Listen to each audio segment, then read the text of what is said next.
Olá, gente, tudo bem com vocês? Espero que sim. Na nossa aula de hoje, nós vamos estudar os termos integrantes da oração. Mas antes, vale lembrar como se prevenir do coronavírus, tá certo? Porque a pandemia ainda não acabou. Então, vamos nos cuidar e ficar atentos aos sintomas. Qualquer coisa, procure o posto de saúde mais próximo. Vamos lá. Antes de vermos os termos integrantes da oração, vamos nos recordar dos termos essenciais, tá certo? Os termos essenciais da oração são o sujeito e o predicado. São os dois grandes termos que vão formar as orações. O sujeito é o termo da oração que indica de quem ou do que se fala. É o termo sobre o qual é feita uma afirmação. Lembrem-se que o sujeito ele é classificado em simples, composto.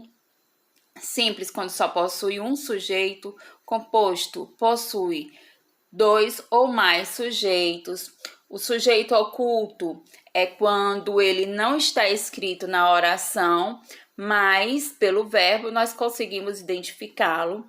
E o sujeito indeterminado, que a gente não consegue determinar o sujeito. E o predicado é o termo que indica o que acontece ao sujeito, concordando com ele. É formado obrigatoriamente por um verbo ou locução verbal, tá certo? E o predicado, ele pode ser predicado verbal, predicado nominal ou predicado verbo nominal. O predicado verbal é a respeito do verbo, tá certo? O predicado nominal é a respeito do nome. E o predicado verbo nominal é os dois, tá ok? O predicado verbal, o verbo vai indicar a ação. O predicado nominal, o verbo vai indicar o estado. E o predicado verbo nominal vai indicar os dois. Vamos lá. Os termos integrantes da oração. Os termos integrantes da oração são aqueles que integram principalmente o sentido de verbos e substantivos presentes na oração. Os principais termos integrantes da oração são os complementos verbais, que é o objeto direto e o objeto indireto, o complemento nominal e o agente da passiva, tá certo? É esses que nós iremos ver hoje. O objeto direto é um complemento verbal, é o termo da oração que indica o elemento que sofre a ação verbal, completando o sentido de um verbo transitivo direto. Quer dizer o quê? O verbo transitivo direto, ele vai necessitar de um complemento. E esse complemento vai estar ligado diretamente ao verbo. Por que diretamente ao verbo ele vai estar ligado? Porque ele não vai necessitar de nenhuma preposição para ligar um ao outro. Como vocês podem ver aí nos exemplos. Minha filha está lendo o livro no jardim. Minha filha está lendo. Está lendo o quê? O livro. Como vocês podem ver, o O é um artigo, não é uma preposição. Então, quando não há preposição, o objeto é direto. O objeto indireto. Ao contrário do objeto direto, ele é um termo preposicionado. Quer dizer o quê? Que o verbo ele já vai exigir uma preposição. Vai precisar de uma preposição para ligar o complemento ao verbo. No caso, o complemento é o objeto indireto. E o verbo ele vai ser classificado como transitivo indireto.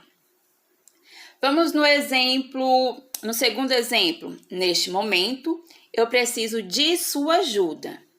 Eu preciso. Quem precisa de algo. Como vocês podem observar, o verbo ele já necessita dessa preposição.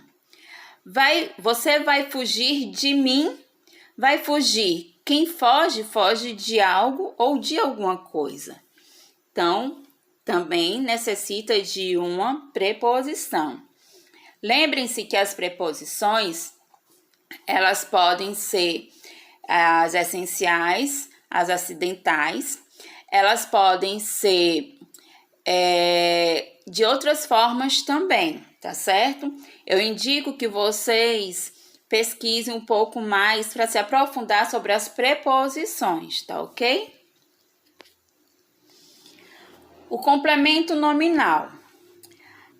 Ao contrário do complemento verbal, que no caso são os objetos direto e indireto, o complemento nominal vai ser o complemento de um nome. Esse nome ele pode ser um substantivo, um adjetivo ou um advérbio.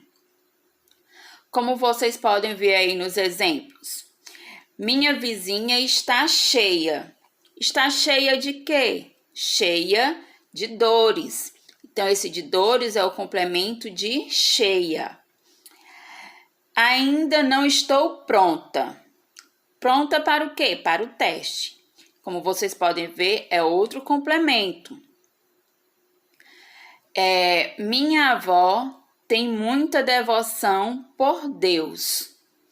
Então, por Deus também é um outro complemento, um complemento nominal, complemento de um nome. E a agente da passiva. É um termo que existe apenas em orações na voz passiva analítica. Ela indica quem pratica a ação, correspondendo ao sujeito da voz ativa. É um termo preposicionado, vem acompanhado por uma preposição, que é introduzido pelas preposições por e suas formas flexionadas. No caso, pelo, pela, pelos ou pelas.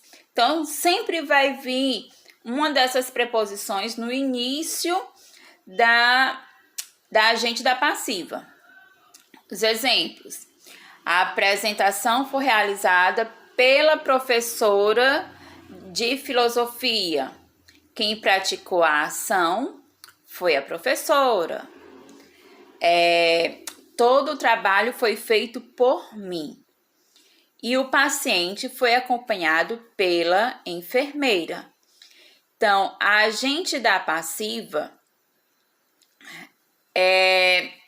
ela vai agir de acordo com o verbo, tá certo? Então, para concluir, o sucesso é a soma de pequenos esforços repetidos dia após dia.